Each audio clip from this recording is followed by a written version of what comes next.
Well before LulzSec, Anonymous, and other computer hacking groups began terrorizing computer networks worldwide, Kevin Mitnick was feared by security experts as the world's most wanted hacker.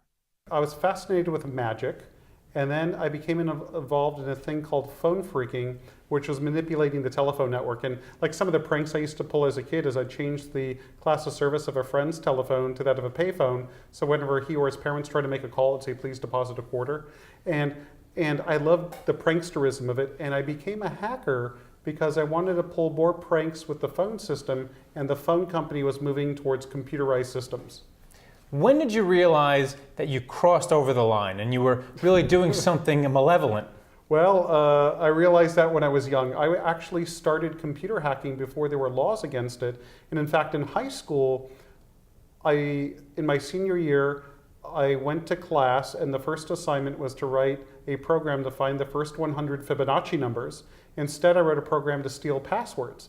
And the teacher was so taken aback with this program that I got an A and a lot of attaboys. And the ethics taught when I was in high school was it was okay to hack, that you were considered a whiz kid.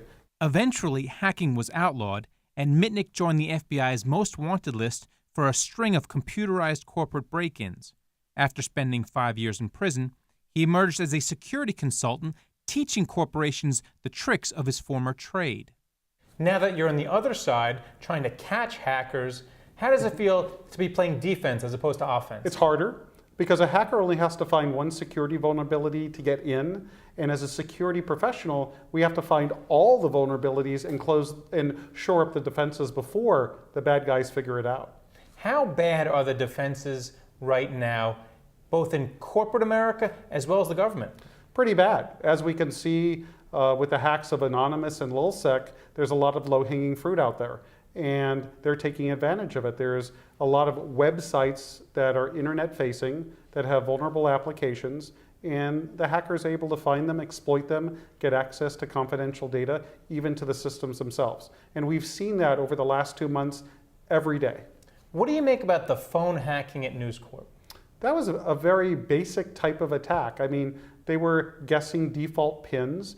And I don't think the journalists themselves were actually doing the hacking. I think they were using what we call information brokers that private investigators use.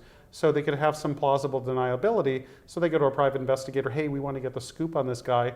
The private investigator calls their information broker. They hack into their voicemail. They hack into their email. I think it's done all the time. And Rupert Murdoch's company, they were caught. Now that Mitnick has revealed his Catch Me If You Can life story in a new autobiography, the question still remains, what would have happened if he used his computer skills for a more positive purpose?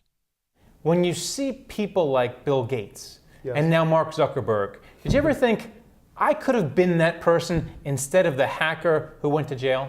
Yeah, I actually think about that. I don't think more about Bill Gates, but I think more like Mark Zuckerberg, because I think about, well, why didn't I think of this? Or especially like YouTube, something so simple and so elegant, and they sold it to Google for billions of dollars. And even today, I'm trying to think of the next thing that would be like the killer app of the internet.